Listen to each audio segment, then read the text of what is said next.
Bonjour, bienvenue sur Tao. Alors aujourd'hui, je profite que je suis sur mon bateau et je ne vais pas y être de toute la saison parce que je travaille pour un de mes clients. Et une fois, j'ai besoin d'hiverner le moteur parce qu'il ne va pas tourner pendant 10 mois. Donc je l'avais déjà hiverné à l'automne, mais là j'en ai profité que je venais sur le bateau pour le faire un petit peu tourner. Et je vais vous montrer comment je l'hiverne. Alors la première chose, c'est que je l'ai fait tourner avec de l'eau douce, histoire de le rincer. Je vais vous montrer. Donc vous voyez là, j'avais mis un bidon. Un tuyau qui va à la pompe à eau de mer qui est ici. Donc jamais brancher le tuyau qui va venir de l'extérieur. Là, le bateau est à terre, donc l'eau elle venait du quai. Ne jamais brancher l'eau du quai directement ici sur ce raccord. Vous risquez de noyer le moteur. Toujours se servir d'un bidon, d'un seau comme truc intermédiaire. Et ce seau, toujours le mettre plus bas que le moteur, pas plus haut, ne le mettez pas dans le cockpit, quoi. Voilà. Sinon, pareil, vous risquez de noyer le moteur par un phénomène de vase communicant, au moment où vous allez l'arrêter, etc. Alors, une fois que maintenant il est rincé, je vais dévisser ici, et je vais sortir l'impeller que je laisserai dehors. Vous voyez, là j'ai commencé à desserrer, d'ailleurs ça fuit, ça goûte. En même temps, ça va me permettre de purger l'eau qui est ici dans mon circuit de refroidissement, qui est entre guillemets de l'eau de mer. Bon, là c'est de l'eau douce, mais vous comprenez ce que je veux dire. Parce qu'il ne faut pas laisser de l'eau si jamais il gèle. Alors bon, moi là c'est l'été, hein, il n'y a aucun risque de gel, mais voilà, bon, je vous explique même si c'était l'hiver.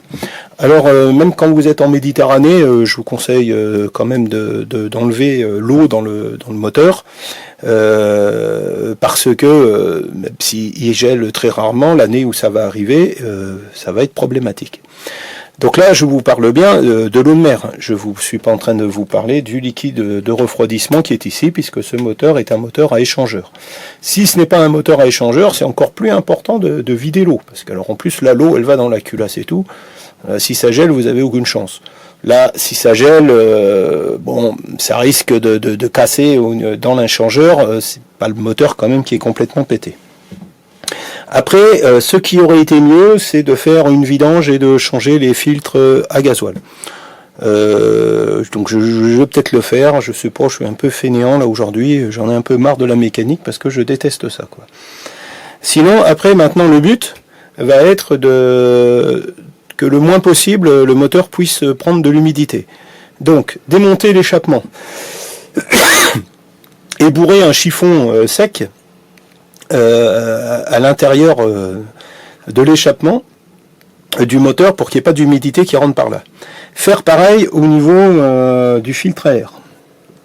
Puis démonter le cache culbuteur et dévisser la rampe de culbuteur pour fermer les soupapes. Ainsi, les deux cylindres sont le plus possible à l'abri de l'humidité puisque tout est fermé. Alors,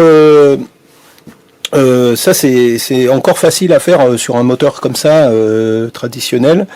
Ça devient carrément compliqué sur un moteur moderne qui est géré électroniquement. Je ne sais même pas si on peut le faire parce que je ne sais pas trop ce qui va se passer avec l'électronique après, quoi. De toute façon, maintenant il y a une plaque qui est là-dessus, il faut démonter la plaque, etc.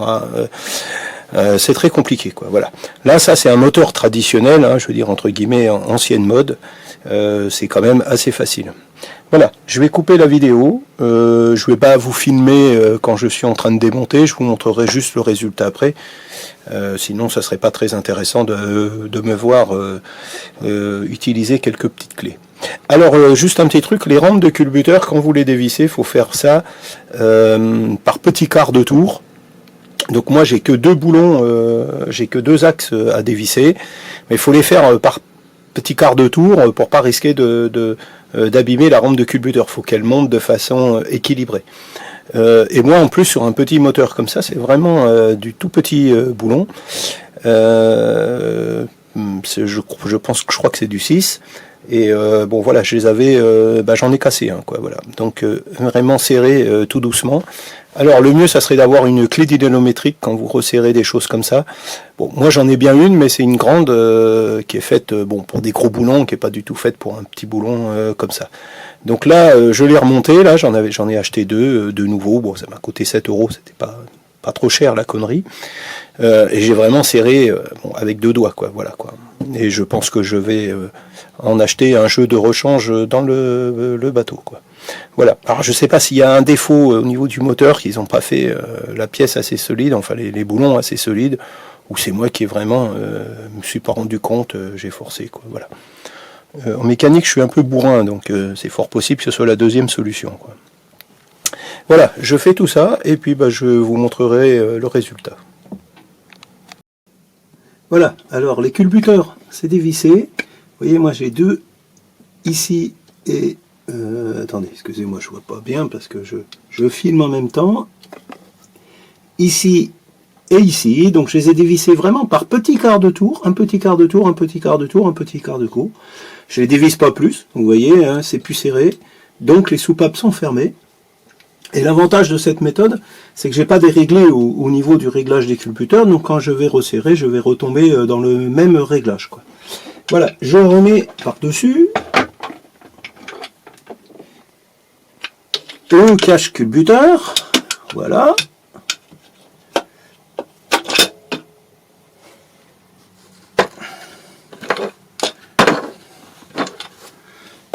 J'ai un peu de mal quand je filme en même temps. Déjà, je suis pas très doué avec mes 10 doigts, mais alors là, en même temps que je filme, c'est plus difficile. Là, vous voyez, il y avait le petit tuyau du reniflard. Voilà. Donc, moi, je remets toujours plus ou moins en place. Je laisse les boulons en place, etc., les écrous, tout ça, pour ne rien perdre. Là, je remets... Vous voyez, ici, là, il y avait le tuyau. Ce tuyau qui, moi, est le refroidissement d'eau de mer qui passe là. C'est un peu unique hein, sur ce type de moteur, parce qu'en règle générale, ça passe pas là. Mais moi, voilà, pour sortir le cache culbuteur, je suis obligé de dévisser ça et d'enlever ça. Sinon, il n'y a pas la place pour passer. Voilà. On pourrait faire aussi détendre la courroie. Ici, j'ai sorti l'impeller, vous voyez, je l'ai rangé là. Bon, de toute façon, il sera à changer, vous voyez, il est abîmé, quoi.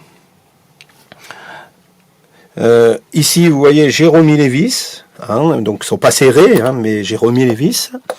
Je mettrai un bout de scotch sur le tableau de bord du moteur pour me rappeler que j'ai pas à le démarrer. Et puis, si quelqu'un venait dans le bateau et que ce soit pas moi, eh ben, il voit un bout de scotch en travers. Normalement, il démarre pas. Et maintenant, je vais vous montrer comme j'ai plus qu'à boucher les entrées d'air et l'évacuation.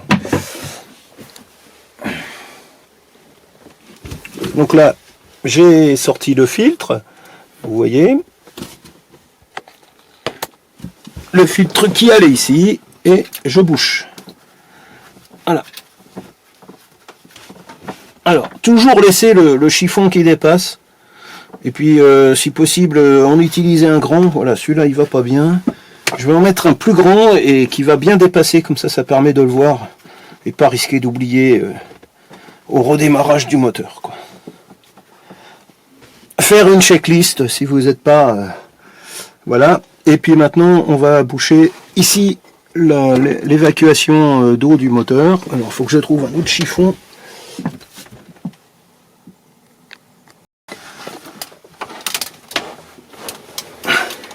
Voilà, même chose. On bourre, on laisse dépasser.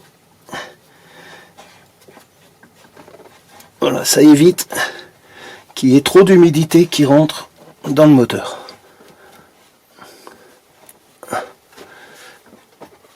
Voilà. Et alors moi, dans mon cas, j'en ai encore un petit ici, puisque j'ai démonté le tuyau. Donc je vais boucher aussi ici.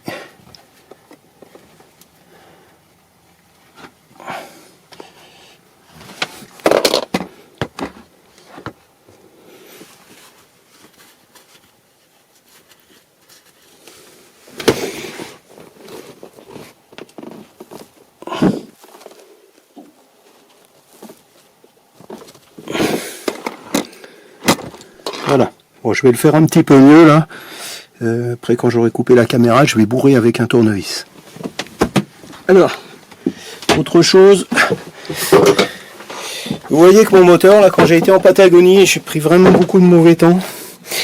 Et j'ai parfois un petit peu d'eau là qui descend par ma descente et ça m'a tout pourri le moteur, vous voyez. Donc prochains travaux sur ce moteur, ça va être qu'il faut le sortir. Il faut le sortir du bateau et le repeindre. Et donc j'ai cet écrou aussi à changer qui a foiré le coup que j'ai changé ça. Cet écrou est complètement abîmé, donc il faut que j'en mette un neuf.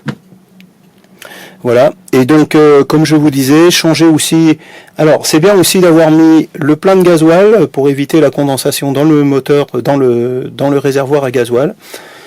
Et alors, vidange et changement de filtre à gasoil, alors, il y a un petit peu des écoles, il y en a qui disent qu'il vaut mieux le faire au moment où vous allez repartir, c'est souvent ce que font les professionnels, ils hivernent votre bateau, et c'est au moment où ils vous le rendent au printemps qu'ils vont vidanger et changer les filtres. Moi je serais plutôt à changer l'huile, de mettre de l'huile neuve au moment où j'hiverne. Bon là je ne l'ai pas fait, et bon il faut dire que le moteur avait vraiment pas beaucoup tourné depuis la dernière vidange, donc l'huile doit vraiment être entre guillemets très neuve, quoi. Voilà. Alors là vous voyez pas parce qu'il y a la lampe, on va la mettre comme ça.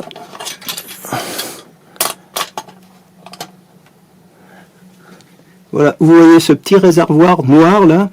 Alors moi ça c'est une particularité sur mon bateau, j'en avais un peu marre d'avoir des ratés dans mon moteur quand mon réservoir à gasoil était aux 3/4 vide. Et donc j'ai mis ce petit réservoir en l'air qui fait tampon et qui est chargé de capter en fait les bulles d'air qui peuvent arriver du réservoir principal. Donc c'est pour ça aussi que là vous voyez, je vais grossir. Il veut pas grossir, là, mon appareil photo. Vous voyez, là, c'est pour ça que j'ai mis une pompe de gavage électrique, parce que du coup, je suis obligé. Donc cette pompe de gavage, elle gave ce petit réservoir noir, dans lequel il y a déjà un retour vers le réservoir principal. Donc c'est par là que s'échappent les bulles d'air quand il y en a. Naturellement, il faut mettre la pompe électrique, vous voyez que la pompe électrique, je vous ai montré là tout à l'heure, là que je vous remontre. La pompe électrique là, il faut qu'elle ait un débit bien supérieur au moteur, mais vraiment complètement supérieur. Donc ça fait aussi qu'il y a toujours de la pression dans ce réservoir, et donc entre guillemets le moteur il fonctionne en charge, et là j'ai vraiment plus eu aucun problème de baisse de régime à des moments ou de prise d'air qui vient dans le moteur.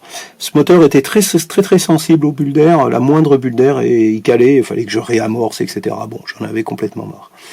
Le gros avantage c'est que maintenant quand j'ai besoin de réamorcer, j'ai plus besoin d'utiliser la pompe à gasoil du moteur, parce que vu que c'est en charge, ça vient tout seul au niveau de ce filtre avec la vis de purge qui est là. Voilà, si ça vous intéresse, je vous montrerai comment faire une vidange, comment changer les filtres et comment réamorcer un moteur.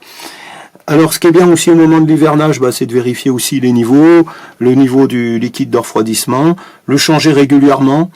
Donc ça, vous voyez la notice d'emploi du moteur, hein, ils vous disent tous les combien de temps il faut les changer. Bon, moi là, c'est aucun problème, je l'ai changé il y a 6 mois, donc voilà quoi. Donc voilà, graisser aussi, graisser le câble d'accélérateur, le câble d'embrayage. Bon, moi c'était fait, hein, puisque je me suis pas servi du bateau depuis 7 mois, et je les ai graissés il y a 7 mois. Bon, c'est pas la peine que je foute de la graisse partout, quoi. Et donc là, comme je vous disais, vous voyez là, ça m'a vraiment pourri ici, vous voyez là, toute la peinture s'en va, etc. Et là, mon cil en bloc a c'est complètement oxydé. Donc ça, je serais peut-être obligé de mettre des cils en bloc neufs sur ce moteur. Alors le gros avantage de ce moteur Beta Marine, c'est que il y a beaucoup de choses qui sont standards. Voilà, ça c'est des cils en bloc classiques, vous les trouvez dans un magasin qui vend de l'outillage de mécanique, un truc agricole, etc. Vous allez trouver ce genre de cils en bloc, quoi. Voilà, c'est pas comme Yanmar, vous êtes obligé de quasiment acheter de la pièce. Alors vous n'êtes pas obligé, hein, sur un moteur Yanmar. Moi j'avais monté des cils en bloc de ce type. Alors du coup ça demande du travail parce que c'est pas du tout adapté, quoi. Voilà. Pensez aussi au début de l'hiver de vérifier vos batteries, de remettre de l'eau dedans s'il y a besoin, et de graisser les cosses, etc. aussi, quoi. Voilà. Et c'est bien aussi de mettre dans le gasoil un produit antibactérie pour l'hiver, quoi. Alors là, le problème c'est que je ne sais plus du tout si j'en ai mis, quoi. Voilà. Donc je vais en mettre. Je vais en remettre parce que je pense qu'il n'y en a pas. Je vais faire le plein de gasoil et je pense que je vais changer, je vais au moins nettoyer mon préfiltre à gasoil, les deux préfiltres à gasoil. Voilà, comme ça sera prêt pour l'automne. Voilà, j'espère que cette petite vidéo vous a plu. À bientôt. Be safe.